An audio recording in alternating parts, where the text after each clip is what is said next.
விவிலியம் காட்டும் வாழ்க்கை பாடம் நாள் 53. இன்றைய நாளில் யோசுவா நூல் 6 முதல் 8 வரையிலான அதிகாரங்கள் எடுத்துரைக்கும் இறையியல் வாழ்க்கை பாடங்களை பற்றி கற்றுக்கொள்வோம். முதலாவது, எரிகோவின் வீழ்ச்சி. எரிகோ ஒரு பலத்த கோட்டை. ஆனா ஆண்டவர் அதற்கு ஒரு விசித்திரமான போர் முறையை சொல்கிறார்.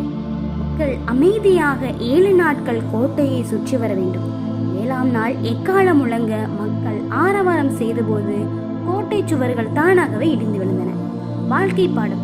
சில நேரங்களில் நம்முடைய அறிவுக்கு எட்டாத வழிகளில் செயல்பட இறைவன் சொல்லலாம். அமைதியாக இருப்பது மற்றும் ஆண்டவரின் நேரத்திற்காக காத்திருப்பதும் ஒரு பெரிய போர் முறைதான். கீழ்ப்படிதல் இருக்கும் இடத்தில் அற்புதம் நடக்கும் என்பதை 6ஆம் அதிகாரம் நமக்கு கற்றுத்தருகின்றது. இரண்டாவது, ஆகானின் பாவமும் ஆயி பட்டணத்து தோல்வியும். எரிகோவை அழிக்கும் போது எதையும் எடுக்கக்கூடாது என்ற கட்டளையை மீறி ஆகான் என்பவன் சில பொருட்களை திருடி தன்னுடைய கூடாரத்துல ஒளித்து வைத்தான். இதனால மிகச்சிறிய ஊரான ஆயி பட்டணத்தோடு போர் செய்யும் போது இஸ்ரேலர் தோல்வி அடைந்து ஓடினாங்க. வாழ்க்கை பாடம். தனி மனிதன் செய்யக்கூடிய பாவம் ஒட்டுமொத்த குடும்பத்தையும் அல்லது சமூகத்தையுமே பாதிக்கலாம்.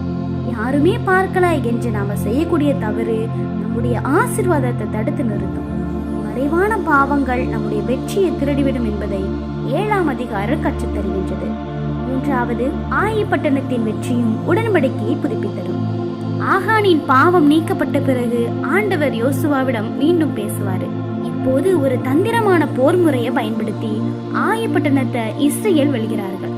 வெற்றியின் முடிவில் யோசுவா கல் பலிபீடம் கட்டி மோசேயின் சட்டங்களை மக்கள் முன்னிலையில் வாசித்து உடன்படிக்கையை புதுப்பிக்கிறாரு. வாழ்க்கை பாடம். நாம் தவறு செய்து தோல்வி அடைந்தாலும் மீண்டும் மனம் திரும்பி வரும்போது இறைவன் நமக்கு 2ஆம் வாய்ப்பை தருகிறாரு.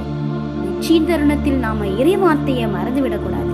அந்த வெற்றியை கொடுத்த இறைவனுக்கு நன்றி செலுத்தி நம்முடைய அர்ப்பணிப்பை உறுதி செய்யப்பட வேண்டும் என்பதை 8ஆம் அதிகாரம் கற்றுத்தருகின்றது. இந்த அதிகாரங்களில் இருந்து ஒரு முக்கிய சுருக்கம். எரிகோ ஒரு கீழ்ப்படிதலால் கிடைத்த வெற்றி. ஆயி முதல் முறை கீழ்ப்படியாமை மற்றும் பாவத்தால் கிடைத்த தோல்வி. ஆயி 2ஆம் முறை மனம் திரும்புதலால் கிடைத்த வெற்றி. நம்முடைய வாழ்க்கையிலும் பல எரிகோ கோட்டைகள் இருக்கலாம். அவற்றை வீழ்த்த நாம இறைவார்த்தைகளுக்கு கீழ்ப்படுகிறோமா அல்லது ஆகானை போல ஏதேனும் ஒரு பாவத்தை நமக்குள்ள ஒளித்து வச்சிருக்கிறோமா என்பதை சிந்தித்து பார்ப்போம். இந்த நாள் இனிய நாளாக அமைய வாழ்த்துகிறோம். நன்றி.